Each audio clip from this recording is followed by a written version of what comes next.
जय माता दी, जय मां कामाख्या। देवराधा ट्रस्ट की तरफ से सत्यवाणी की प्रस्तुति। महालक्ष्मी नमस्तुभ्यम नमस्तुभ्यम सुरेश्वरी, हरि प्रिय नमस्तुभ्यम नमस्तुभ्यम दयानिधि। धनतेरस कब मनाना चाहिए, धनतेरस पे क्या क्या करना चाहिए, ये मनुष्य को मालूम नहीं होता है। जो हमारी रूढ़िवादी पुराने जमाने से जो परंपरा चली आ रही है, परिपाटी चली आ रही है, नियम है, रीति रिवाज, प्रथा है, हम उसका पालन करते हैं। परंतु आजकल जो बच्चे जो जवानी की दहलीज पर कदम रख रहे हैं, उनको हमारी मान्यताओं से कोई मतलब नहीं होता है। वो हमारी न तो परंपरा को मानते हैं, न रीति रिवाज को मानते हैं, क्योंकि उन्हें ऐसा संस्कार नहीं दिया जा रहा है। तो मेरा सभी धर्म प्रेमी बंधुओं से निवेदन है कि अपने बच्चों को धर्म, संस्कार, संस्कृति की शिक्षा अवश्य दें, ताकि हिंदू धर्म का परचम लहराता रहे। अन्यथा एक समय ऐसा आएगा कि शायद लोग बाग दिवाली, धनतेरस मनाना भूल जाएंगे, क्योंकि हमारी परंपराएं बहुत तेज गति से समाप्त हो रही है। अब जानिए धनतेरस कैसे मनाना चाहिए। धनतेरस पर सोना चांदी की खरीदी करना चाहिए और साथ साथ कुछ और भी खरीदे तो और अच्छा होता है। धनतेरस कार्तिक माह में कृष्ण पक्ष की त्रयोदशी को मनाया जाता है।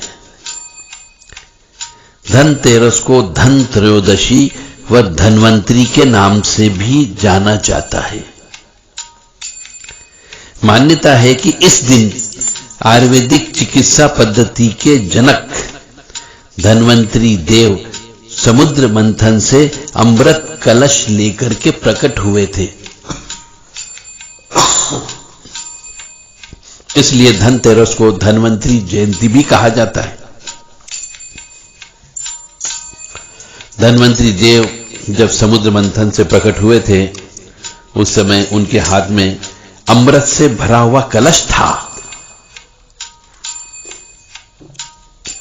इसी वजह से धनतेरस के दिन बर्तन खरीदने की परंपरा है। अब आप कहेंगे साहब धनतेरस के दिन बर्तन खरीदने की परंपरा क्यों है, उसका कारण मैंने आपको बता दिया। और धनतेरस पर्व से ही दिवाली की शुरुआत हो जाती है। धनतेरस कार्तिक माह में कृष्ण पक्ष की उदय व्यापिनी त्रयोदशी को मनाई जाती है।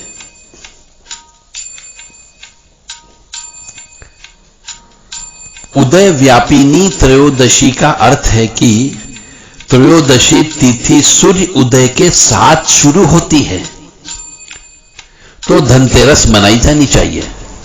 यह तकनीकी कारण है इसका।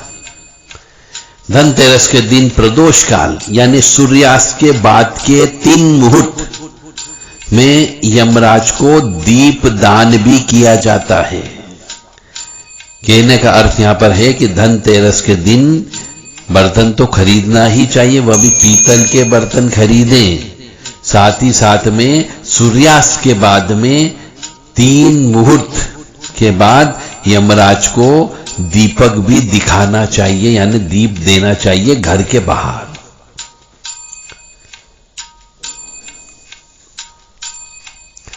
धनतेरस की पूजा विधि और धार्मिक कार्य का मानव जीवन से बड़ा संबंध है।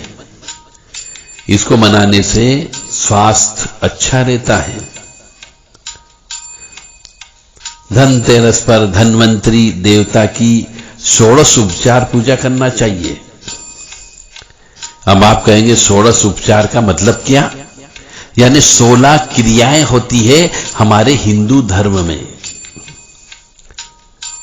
पंडित जी लोग बोलते हैं 16 उपचार पूजा, यानी कि इनमें 16 उपचार पूजा में जो देवता होते हैं, देवी होती है, उनको आसन प्रदान किया जाता है कि आप आए, आसन पर विराजमान हो जाएं। पाद्य का मतलब होता है उनके चरण धुलाए जाते हैं, अर्घ दिया जाता है, आचमन किया जाता है, सुगंधित पेय जल दिया जाता है, स्नान कराया जाता है, वस्त्र प्रदान किए जाते हैं, आभूषण दिए जाते हैं, गंध दिया जाता है यानी केसर या चंदन का तिलक लगाया जाता है, पुष्प माल्यार्पण की जाती है, धूप दीप नैवेद्य आचमनी, ये सब चीज भगवान को अर्पित किया जाता है। दक्षिणा दी जाती है, तांबूल यानी पान भी उनको प्रदान किया जाता है, आरती की जाती है, परिक्रमा की जाती है। इसे 16 उपचार पूजा कहते हैं। धनतेरस पर पीतल या चांदी के बर्तन खरीदने की परंपरा है तो उसका पालन अवश्य करना चाहिए। स्टील के बर्तन या लोहे के बर्तन न खरीदें। मान्यता है कि बर्तन खरीदने से धन समृद्धि होती है। इसी आधार पर इसे धन त्रयोदशी यानी धनतेरस भी कहा जाता है। इस दिन शाम के समय घर के मुख्य द्वार और आंगन में दीपक जलाना चाहिए, क्योंकि धनतेरस से ही दीपावली की त्योहार की शुरुआत होती है। धनतेरस के दिन शाम के समय यमराज के निमित्त दीप दान भी करना अवश्य आवश्यक है। बहुत से लोग यमराज जी को दीपक नहीं देते हैं तो यमराज जी नाराज हो जाते हैं। ऐसी मान्यता है कि ऐसा करने से मृत्यु के देवता यमराज के भय से मुक्ति मिलती है, यानी मृत्यु आए पर हमें भय नहीं लगेगा ये करने से। इसलिए यमराज के लिए घर के बाहर एक दीपक 4 बत्ती वाला अवश्य प्रज्वलित करें। इस दिन झाड़ू की खरीदारी भी करना चाहिए। धनतेरस के दिन कुछ लोग सोना खरीदते हैं। यह और अच्छी बात है यदि आपका बजट सहयोग करे तो। झाड़ू अवश्य खरीदना चाहिए, क्योंकि झाड़ू ही आपके घर के द्वार को स्वच्छ रखता है। इस दिन भगवान विष्णु, राम और लक्ष्मी के चरणों का आगमन आपके घर पे होता है, इसलिए झाड़ू की पूजा करना भी शुभ माना जाता है।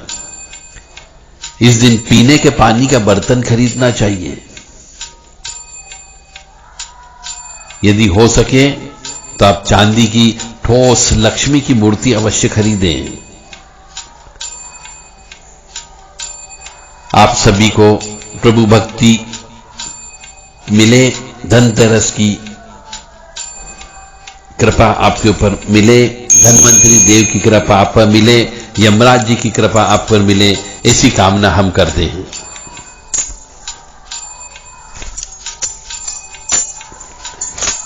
महालक्ष्मी नमस्तुभ्यं नमस्तुभ्यं सदेश्वरी, हरि प्रिये नमस्तुभ्यं नमस्तुभ्यं दयानिधि, या देवी सर्वभूतेषु लक्ष्मी रूपेण संस्थिता, नमस्तस्यै नमस्तस्यै नमस्तस्यै नमो नमः। ओम महालक्ष्मी विद्महे विष्णु प्रियाय धीमहि तन्नो लक्ष्मी प्रचोदयात्। हम महालक्ष्मी से प्रार्थना करेंगे कि आपके कष्ट हरे, काल हर, दुख हरे और दारिद्र हरे। जय मां महालक्ष्मी।